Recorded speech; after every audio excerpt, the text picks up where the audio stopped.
హరి ఓం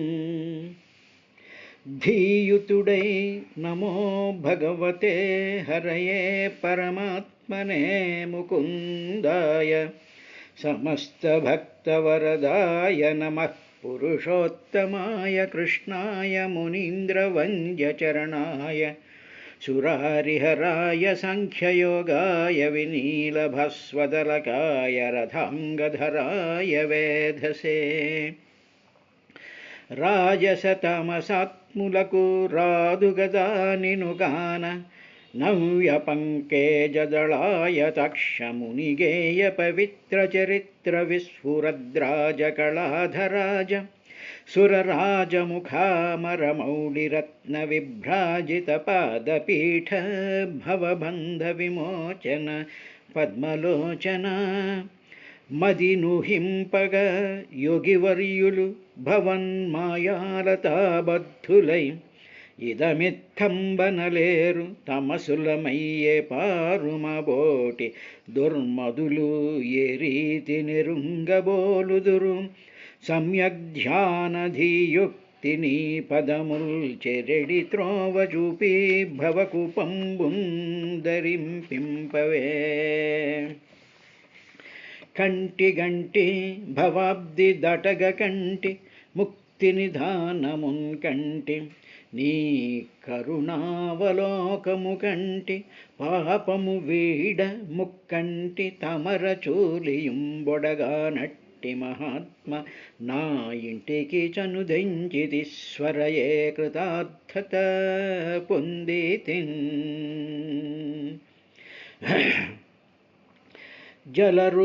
జలరుహపత్రనేత్రునను సంభవ చారువధూలలామ సల్లలిత విహార విభ్రమ విలాసములాత్మకు విందుసేయ అబ్బలిరిపునందనుండుగని భవజసాయక బధ్యమాన విహ్వల హృదయాబ్జుడై నిలిపెనత్తరుణీమణియందు చిత్తము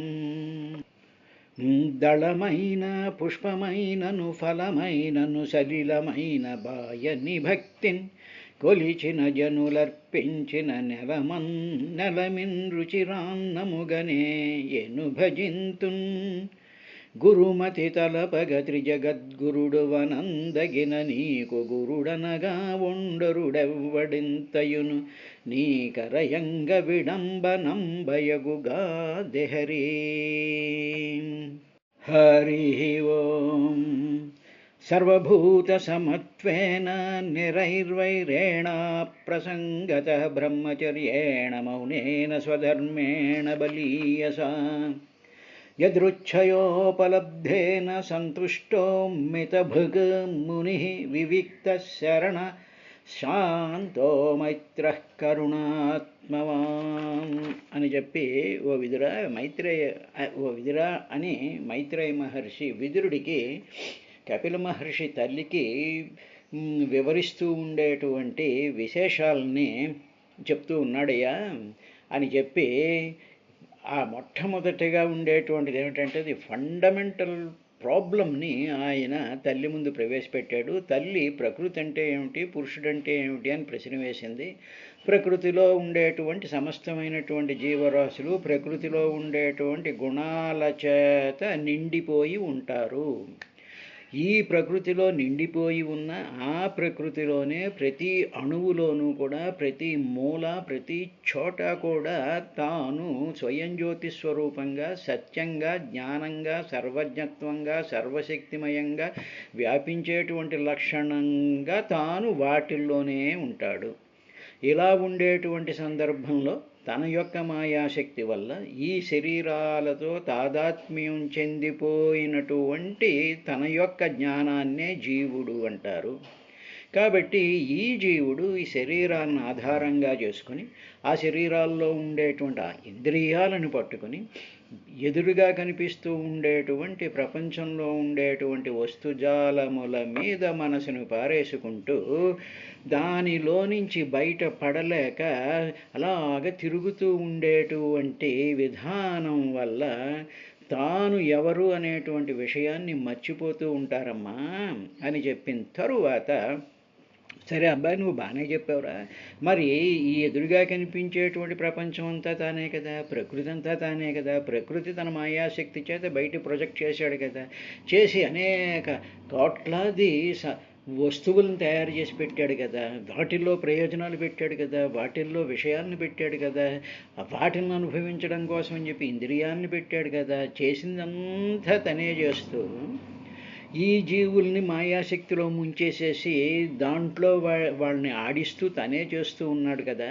చేస్తూ ఉన్నప్పుడు తప్పెవరిది, పడినటువంటి జీవుడిదా అయిందా అంటే, అమ్మ, భగవంతుడు ఎప్పుడు తప్పు చెయ్యడు.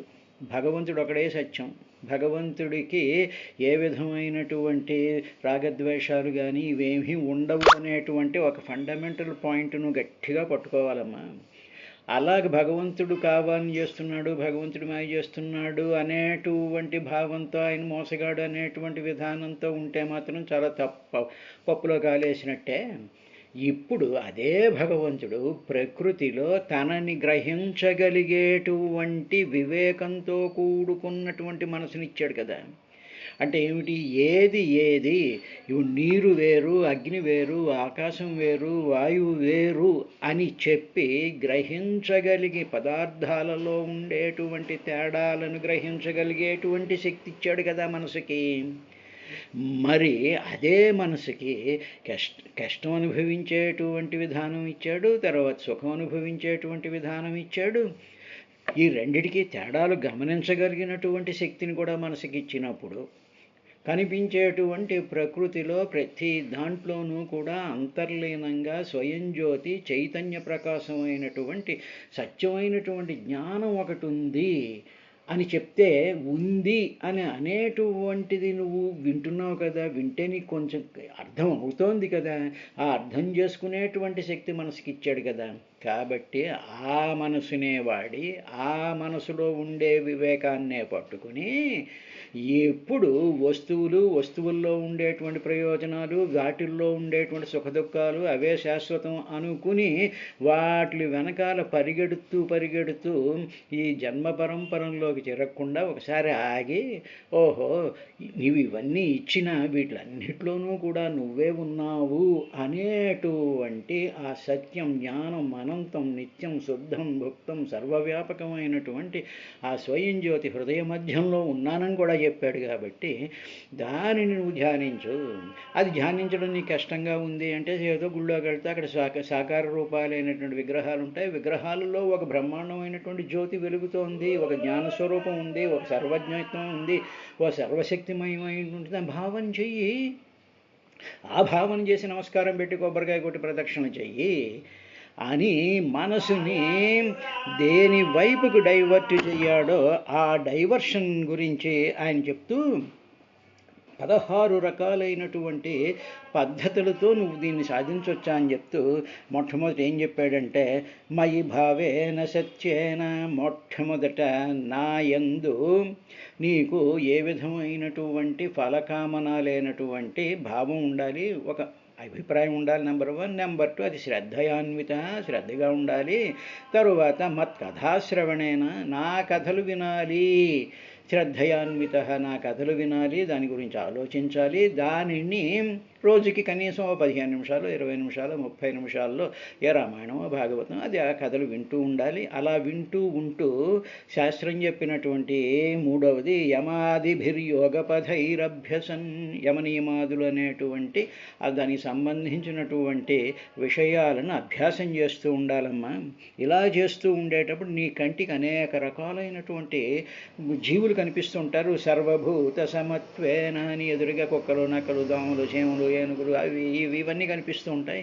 ఈ కనిపిస్తూ ఉండేటువంటి ఓహో, వీటిలన్నిట్లోనూ నీవే ఉండి నువ్వే ఇన్ని రకాలైనటువంటి వేషాలలాగా తిరుగుతున్నావు. కుక్కలా భౌభౌ ఉంటున్నావు, సింహంలా గర్జిస్తున్నావు, ఏదో దోమలా గుయ్యమంటున్నావు, ఏగలాగా ఇటోటి ఎగురుతున్నావు, చెట్టులాగా పువ్వులు పూస్తున్నావు అనేటువంటి అన్నిట్లోనూ నువ్వే ఉన్నావు అనేటువంటి సర్వభూత సమత్వేన అలా ఉండాలి. దేని యందు కూడా నీకు వైరుభావం ఉండకూడదు.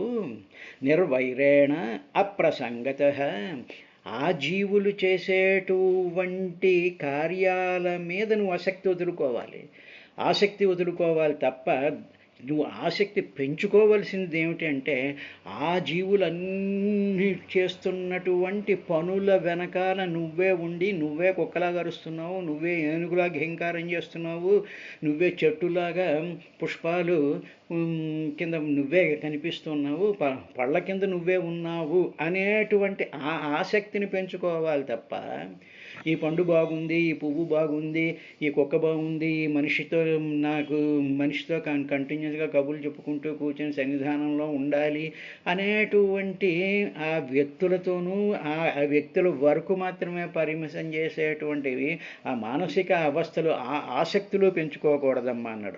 ఆసక్తి పెంచుకోవద్దు అనడానికి కారణం ఈ విధమైనటువంటి ఆసక్తులు ఉండకూడదు. నిర్వైరేణ అప్రసంగత, ప్రసంగత అంటే బాగుగా సంగతం అన్నమాట. అబ్బో ఆయన చాలా బాగా పూజ చేస్తాడండి, ఆయన లేకపోతే ఇది లేదండి, ఆయనతో ఉంటేనే ఆయన చెప్పిన పనులన్నీ చేసేయాలండి, ఇంకా అది లేకపోతే ఏమో ఉండలేమండి అనేటువంటి ప్రకృష్టమైనటువంటి ఫెవికాల్ అంటించుకోవడం మీద నీకు ఆసక్తి ఉండకూడదు. అప్రసంగత. తరువాత బ్రహ్మచర్యేణ మౌనేన, పిచ్చవాగుడు కంటిన్యూస్గా ఒక మాటకి 10 మాటలు మాట్లాడుతూ ఉండేటువంటి ఆ మాటల్ని బాగా తగ్గించేస్తూ మౌనేనా, మౌనంగా ఉండాలి. మాటలు మనసుని కూడా మౌనంగా పెట్టుకోవాలి. మనసులో అలజడి కలిగితేనే నోరు వాగుతూ ఉంటుంది. మనసు ప్రశాంతంగా ఉన్నప్పుడు మనసు ఏమి ఇన్స్ట్రక్షన్స్ ఇవ్వడం, పిచ్చివాగుడు వాగు అని. కాబట్టి ఈ వాగుడు లేకుండా మౌనంగా ఎప్పుడు ఉంటాము అంటే కనిపిస్తున్నటువంటి ప్రతి దాంట్లోనూ చైతన్య శక్తి బాగా చైతన్య శక్తి ఉంది, ఆ చైతన్యం చాలా మౌనంగా ఉంది అనేటువంటి భావం మనం డెవలప్ చేసుకున్నట్లయితే ఆటోమేటిక్గా మనం మనసు మౌనం చెందుతుంది. అప్పుడు వాగుడు తగ్గుతుంది. మౌనేన. అంతే కదమ్మా. 9వది ఏమిటి అంటే స్వధర్మేణ, సర్వభూత సమత్వేన 4, నిర్వైరం 5, అప్రసంగత అంటే ఆసక్తి, పనికి రానటువంటి ఆసక్తి ఉండకుండా ఉండడం 6వది, బ్రహ్మచర్యేణ 7, మౌనేన మౌనంగా ఉండడం 8, స్వధర్మేణ నువ్వు చేయాల్సినటువంటి ధర్మం ఉందే అది బలీయస, స్వధర్మం నీవు బాగా ఆచరిస్తూ ఉండాలమ్మా. మొగుడికి అన్నం పెట్టకుండా ఏదో పరాయి మగాడికి వెళ్ళి పంచభక్షాన్ని వాళ్ళతో భోజనం పెడతాను, నేను వాడి పాదసేవ చేస్తాను, వాడికి కావాల్సినవన్నీ చూస్తాను అనేటువంటిది పాపం అవుతుంది తప్ప అదేమీ మంచి పని కాదు. కాబట్టి నువ్వు స్వధర్మాన్ని ఆచరిస్తూ ఉండాలి. ఉదాహరణకి మానవుడు ఉన్నాడు అనుకోండి, వాడి నిత్యానుష్ఠానం అనేటువంటి స్వధర్మం ఉంటుంది. ఏదో సంధ్యావందనం చేసుకోవాలి, ఏదో పూజ చేసుకోవాలి, దీపం వెలిగించుకోవాలి, తర్వాత దానికి సంబంధించినటువంటి ఆ ధర్మాలను ఆచరిస్తూ ఉండాలి. అదేవిధంగా స్త్రీలు ఉన్నట్టు ఏదో దీపం పెట్టుకోవాలి, ఏదో స్తోత్రం చదువుకోవాలి, మొగుడికి పిల్లలకి ఇంత అన్నం పెట్టాలి, పని మనుషులకి వాళ్ళకి కాస్త దయాదాక్షిణ్యాలతో వాళ్ళకి కావాల్సినవన్నీ చేస్తూ ఉండాలి, ఇంటి పనులు చేస్తూ ఉండాలి, వచ్చినటువంటి అతిథులను ఆదరిస్తూ ఉండాలి. ఇవన్నీ స్వధర్మాలు. ఇవన్నీ మానేసేసి నేను బయటికి వెళ్ళి ఎక్కడో సేవలు చేసేస్తాను, ఇవి స్వధర్మాలు అవ్వవమ్మా. కాబట్టి స్వధర్మాచరణేనా అన్న చెప్పిన తరువాత వాటిని బలీయస గట్టిగా అనుష్ఠించాలి. వీటిల్ని నువ్వు చాలా శ్రద్ధగా భక్తిగా ధర్మం అనేటువంటి దాని ప్రకారం నువ్వు అనుష్ఠించాలమ్మా అని చెప్పి 10, 11, 12, 13, 14, 15, 16 అనేటువంటి 8వ శ్లోకంలో ఇవన్నీ కూడా చెయ్యాలి అని చెప్తూ యదృచ్ఛయోపలబ్ధేన సంతుష్టో మితభుక్ ముని వివిక్త శరణ శాంతో మైత్ర కరుణాత్మవాన్. అమ్మా, ఈ భగవంతుడు కావాలి అనుకునేటువంటి వాళ్ళు ఏం చేస్తారు అంటే, ఏం చెయ్యాలి అంటే యదృచ్ఛయోపలబ్ధేన. యదృచ్ఛయ అంటే ఏమిటి? ప్రారబ్ధ కర్మ వశాత్తు అని అర్థం. అంటే ఆయాచితంగా లేకపోతే ప్రారబ్ధ కర్మవశాత్తు ఉపలబ్ధేన, దగ్గరగా లబ్ధేన వచ్చినటువంటివి. అంటే మన ప్రారబ్ధ కర్మ పూర్వజన్మలో మనం చేసుకునేటువంటి పాపపుణ్యాల వల్ల మనకు ఈ జన్మలో అన్నీ లభిస్తూ ఉంటాయి. ఆహారం కానీ, సంపదలు కానీ, నీళ్లు కానీ, పిల్లలు కానీ, లేకపోతే బంధువులు కానీ, మిత్రులు కానీ, ఇవన్నీ కూడా పూర్వజన్మలో మనం చేసుకున్నటువంటి కర్మల యొక్క ఫలితంగా మనకు ఇవన్నీ లభిస్తూ ఉంటాయి. దాన్నే యదృచ్ఛయ, ప్రారబ్ధ కర్మ వల్ల ఉపలబ్ధేన, అంటే దగ్గరగా, లబ్ధేన లభించిన దానితో సంతుష్టి చెందాలి. అంటే ఇప్పుడు ఈవేళ ఏదో మనకి మంచి ఉద్యోగం వచ్చింది, బాగుంది, ఏదో పూర్వజన్మలో ఏదో పుణ్యం చేసుకున్నాం కాబట్టి ఏదో పిల్లల్ని పోషించుకోవడానికి తగ్గటువంటి ఉద్యోగం వచ్చింది, బాగానే ఉంది అని చెప్పి ఆ ఉద్యోగంతోనో ఆ డబ్బుతోనో ఆ ఫలంతోనో పరిపూర్ణమైనటువంటి సంతుష్టితో ఉండాలమ్మా. ఇవన్నీ ఎప్పుడు వస్తాయంటే తీవ్రేణ భక్తియోగేన విరక్తయా మమ మత్కథాశ్రవణేన చ. ఇవి చేసినందువల్ల, నా కథలు వినడం వల్ల దాంట్లో ఉండేటువంటి భావాల్ని, అర్థాలని, పరమార్థాన్ని అర్థం చేసుకుంటూ ఉండడం వల్ల మనలో భక్తి డెవలప్ అయి విరక్తి అనేటువంటి భావం కలిగి, తీవ్రమైనటువంటి విరక్తి కలిగిన తర్వాత అనవసరమైనటువంటి ఆసక్తులన్నీ వదిలిన తరువాత అప్పుడు ఎదురుచ్ఛయ ఉపలబ్ధేన సంతుష్ట. అప్పుడు వాడికి దేని మీద ఆశ ఉండదు. ఇంకా ఇది ఓ మామిడి పండు వస్తే దీంతో పాటు యాపిల్ పండు, దీంట్లో పాటు సపోటా పండు, దీంట్లో పాటు ఒక అరటి పండు, ఇవి కూడా ఉంటే బాగుండు. నీకు అక్కడ ఎవరో వెళ్తుంటే మామిడి పళ్ళు అమ్మేవాడు అమ్మాడు, అమ్మితే వాడి దగ్గర 2 కొనుక్కున్నావు, కొనుక్కుని హాయిగా 2 తిను. ఎదురొచ్చేయా ఉపలబ్ధాన నీ దగ్గరగా వచ్చి అడిగేవాడు, దాంతో సంతృప్తి పడు. అంతేగాని దీనికి ఆ కాంబినేషన్స్ ఉంటే బాగుంది, ఈ కాంబినేషన్స్ ఉంటే బాగుంది, అదే కారు వేసుకుని 500 రూపాయలు వాడికి డ్రైవర్కి ఇచ్చి వెళ్ళిపోయి ఆ పళ్ళు తీసుకొచ్చి ఈ పళ్ళు తీసుకొచ్చి, ఇలాంటివన్నీ ఉపలబ్ధం అనరు, దగ్గరగా వచ్చినవి అనరు, దూరంగా ఉన్న వాటి కోసం పరుగులు తీయడం అంటారు. సో ఏదైతే నీకు ఎదృచ్ఛయోపలబ్ధేనా, ఎదృచ్ఛయ ఉపలబ్ధేనా అప్పుడు సంతుష్ట. దాంట్లో సంతుష్టి చెందడం అనేటువంటి ఒక మానసికంగా ఒక ట్రైనింగ్ ఇవ్వాలమ్మా. You have to train your mind by getting satisfied what you have got. తప్ప తరువాత బాగానే ఉంది. మితభుజ, మితాహారం తినాలి, మితంగా భుజించాలి. మితంగా అంటే ఏమిటి అంటే, నాకేదో బీపీ ఉందని, షుగర్ ఉందని పూర్తిగా తిండి మానేసేసి ఆ మాత్రలు మింగేస్తే లేనిపోని రోగాలు పట్టుకుంటాయి. కాబట్టి మితంగా తినాలి. మితంగా తినాలంటే తక్కువ తినడం అని కాదు.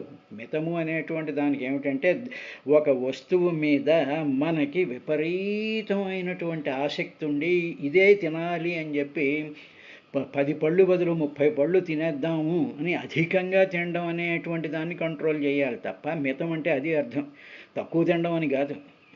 తక్కువగా ఆ పదార్థం మీద నీ దృష్టిని పెట్టుకుని భుజించడం మితభోజనము అంటారు. అంటే తినాల్సినటువంటి ఎన్ని క్యాలరీస్ కావాలో అన్ని క్యాలరీస్ లోపల పడాలి, అది మితం అంటేను. అంతే తప్ప మితంగా తింటున్నామండి అని చెప్పేసి ఏదో 2 పిడికలు అన్నం ఎక్కువ తినేస్తుంటే అది మితభోజనం.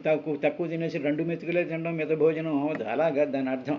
కాబట్టి మితభుజ ముని.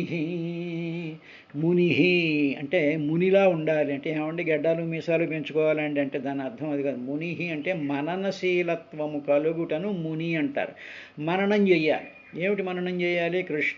కృష్ణ అనేటువంటి పదానికి ఒక అర్థం చెప్పారు.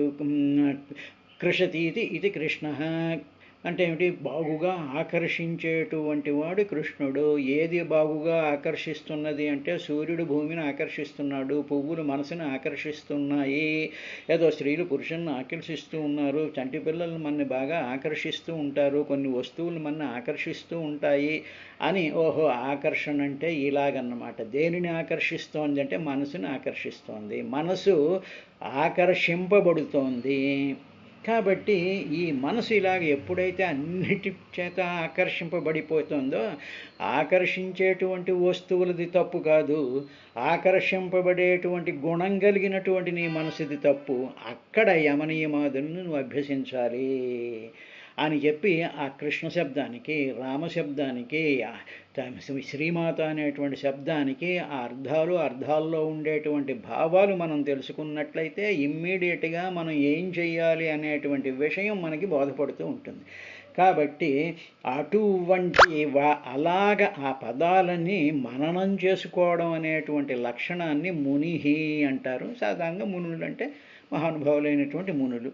కాబట్టి ముని అది 12. తర్వాత వివిక్త అంటే ఏకాంతంగా శరణ, ఏకాంతంగా నివసించడం అనేటువంటిది ప్రాక్టీస్ చేయాలి. 24 గంటలు గుంపుల్లోకి పోయి గుంపుల్లో వాళ్ళతో మనుషులతో మాట్లాడి, ఈ మనిషితో మాట్లాడి, ఆ మనిషితో మాట్లాడి, దీని దగ్గర తీసుకుని దాన్ని నవ్వుతూ పలకరించి, ఇలా చెయ్యెత్తి దూరంగా ఉన్న వాళ్ళని చెయ్యెత్తి ఇలా పలకరించి, ఇవన్నీ చేస్తూ ఆయాస పడిపోయే వాళ్ళు మొహం చూడలేదు, వీళ్ళేమో జాగ్రత్త నవ్వారు, మమ్మల్ని ఇంటికి రమ్మన్నారు, గుళ్ళో చేస్తున్నటువంటి పనులు ఇవే కదా.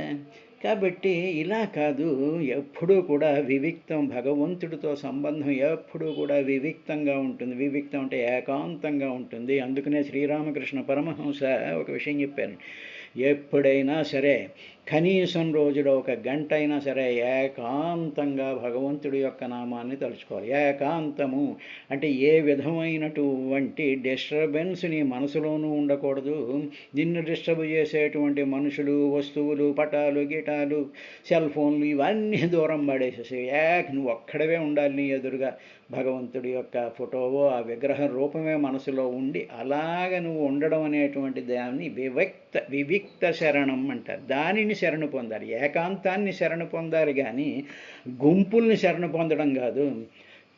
కాబట్టి మన మనసు ఎప్పుడు కూడా గుంపుల్లోకి వెళ్ళిపోయి గుంపుల్లో కబుర్లు చెప్పేసేసి గుంపుల్లో డ్యాన్సులు కట్టేద్దాం అనుకునేటువంటి విషయాన్ని మొట్టమొదటి చెయ్యాలి. ఫంక్షన్లు చేయాలి, ఉత్సవాలకు వెళ్ళాలి, బాగానే ఉంది. వాటి మీద మన మనసు పిచ్చెక్కిపోయి సంగత్వం పెట్టుకోకూడదు. అయిన తర్వాత శాంతంగా ఉండాలి. అంటే రాగద్వేషాలు, రాగము అటు ద్వేషము లేకపోతే మనసు శాంతంగా ఉంటుంది. మనకు అనురాగం, ప్రేమ ఉందనుకోండి, వెంటనే మనసు అలజడి చెందిపోతుంది. మనం ప్రేమించేటువంటి వాళ్ళ చుట్టూ తిరగాలి, వాళ్ళని చూడాలి, వాళ్ళతో కబుర్లు చెప్పేయాలి, వాళ్ళతో ఇది ఉండాలి అనేటప్పుడు నీ మనసు అంతా వాళ్ళకి ఏం చేయాలి, వాళ్ళకేమో నోట్లో పెట్టాలా, వాళ్ళదేమో వాళ్ళ మొహం చూస్తూ నవ్వాలా, వాళ్ళని పలకరించాలా అంటే నీ మనసు అలజడి చెందుతోందన్నమాట. కాబట్టి శాంతం, అప్పుడు నీ మనసు శాంతంగా లేదు అంటే ట్రాంక్విల్, పీస్ఫుల్గా మైండ్ ఉండాలంటే మనసులో ఏ విధమైనటువంటి అలజడి ఉండకూడదు. అలా అలజడిని కలిగించేటువంటివి 2 ఉంటాయి. ఒకటి ఏమిటంటే అనురాగం, రెండోది ద్వేషం. ఇంకోళ్ళు మొహం చూసాను, వాళ్ళ మొహం చూసేటప్పటికి వాళ్ళు నా వైపు చూడటం లేదు అని చెప్పి వాళ్ళని విసుక్కుంటూ, వాళ్ళని చూడకుండా వాళ్ళ కోసం ఇదిగా ఉంటూ, అలాగే వస్తువులతో సహా, ఏ వస్తువులే కాదు, మనుషులే కాదు, ఏవైనా సరే అటు ద్వేషము ఇటు రాగము 2 కూడా నీ మనసుని అనురాగం మంచిదే కదండి, గడిదిగుట్టు మంచిది కాదు, నీ మనసుని బాధ పెడుతూ నీ మనసుని అలజడి చేసేస్తూ ఉంటుంది. కాబట్టి that is not the way. అందుకని శాంత, అది 14వది. వివిక్త శరణ శాంత మైత్ర. తరువాత మైత్రి అంటే ఏమిటి, అందరినీ, అన్ని వస్తువుల్ని, సమస్తమైనటువంటి జీవరాశుల మీద మైత్రి, స్నేహభావం కలిగి ఉండడాన్ని మైత్రి అంటారు. అది ఎప్పుడు కలుగుతుంది అంటే, స్నేహభావం ఎప్పుడు కలుగుతుంది, మైత్రి ఎప్పుడు కలుగుతుంది అంటే, అన్నిట్లోనూ ఒకే స్థితిగా ఉండేటువంటి చైతన్య శక్తి ఉన్నప్పుడు నీకు దేని మీద వైరభావం కలగదు, దేని మీద నీకు అనురాగం కానీ ద్వేషం కలగదు, ఏది కూడా నిన్ను అలజడి చేయదు. మొత్తం అంతా ఒకటే ఉండేటువంటి చైతన్య స్వరూపం కింద నీకున్నప్పుడు నీకు మైత్రీ భావం కలుగుతుంది. ఆ భావం కలగాలి, ఆ భావం కలిగితే మైత్రి కలుగుతుంది. లేదా నీవు స్నేహభావాన్ని నెమ్మదిగా డెవలప్ చేసుకుంటూ ఉంటే కూడా నీవు దానిని గ్రహించగలవమ్మా అని చెప్పిన తరువాత మైత్ర కరుణ, దానితో కరుణ కలుగుతుంది. మనసులో ఒక రకమైనటువంటి జాలి, ఒక రకమైనటువంటి కృప అనేటువంటిది కలుగుతుంది. ఎందుకంటే కరుణ, మైత్రి, శాంతము, తర్వాత మితభోజనము ఇవన్నీ కూడా భగవంతుడి యొక్క గుణాలు. కాబట్టి నా కథలు వినడం వల్ల, నన్ను ధ్యానం చేయడం వల్ల, నా నామస్మరణ చేయడం వల్ల నీలోకి కలిగేటువంటివన్నీ ఇవన్నీ కలుగుతాయమ్మా. అందువల్ల నువ్వు మొట్టమొదట మత్కథాశ్రవణేన శ్రద్ధయాన్విత, అలాగే నువ్వు మొదలు పెడుతూ వీటిని కూడా నువ్వు పక్క నుంచి ప్రాక్టీస్ చేస్తూ ఉండు, స్వధర్మాన్ని ఆచరిస్తూ ఉండు. మైత్రి, కరుణ, సర్వభూత సమత్వము, యదృచ్ఛోపలబ్ధేన సంతుష్ట, మితభోజనం, ఇవి కూడా సైమల్టేనియస్గా నువ్వు ప్రాక్టీస్ చేస్తూ ఉంటే ఆ ఆత్మవాన్, నీకు కరుణ కలుగుతుంది, మైత్రి కలుగుతుంది. తరువాత ఆత్మవా, నీకు బ్రహ్మాండమైనటువంటి ధైర్యం వస్తుంది. మృత్యు వచ్చినా, రోగం వచ్చినా, మరొకటి వచ్చినా చాలా ధైర్యంగా నువ్వు ఉండగలిగినటువంటి స్థితి కలుగుతుందమ్మా అని చెప్పి, యదృచ్ఛయోపలబ్ధేన సంతుష్టో మితభుక్ ముని వివిక్త శరణ శాంత మైత్ర కరుణాత్మవాన్. ఇవన్నీ కూడా ధైర్యంతో ఇవన్నీ కూడా ఉండాలమ్మా. నీకు తీవ్రమైనటువంటి భక్తి, వైరాగ్యం కలగాలంటే ఈ 16 గుణాలతోనూ కూడా నీవు మిగతావన్నీ ప్రాక్టీస్ చేస్తున్నాగా. సైన్స్ చదువుతున్నావు, బాటనీ చదువుతున్నావు, జువాలజీ చదువుతున్నావు, అది చేస్తున్నావు, ఇది చేస్తున్నావు, పాలిటిక్స్ చేస్తున్నావు, న్యాయశాస్త్రం తెలుసుకుంటున్నావు, పూజలు చేస్తున్నావు, పునస్కారాలు చేస్తున్నావు, అర్చనలు చేస్తున్నావు, సమస్తమైనటువంటి పదార్థాల్లో బేరాలు చేస్తున్నావు, అవి చేస్తున్నావు. ఇవన్నీ ఇన్ని పనులు చేస్తున్నటువంటి దానివి ఎదురుచ్ఛోపలబ్ధైనా వచ్చిన దాంతో సంతృష్టి చెందలేవా? మితంగా తినలేవా? మననం చేయలేవా? మంచి కథ, మంచి భగవత్ సంబంధమైనటువంటి కథలను వినలేవు? ఇన్ని చేయగలిగిన దానివి ఇవి చేయలేవా నువ్వు? చెయ్యగలవు.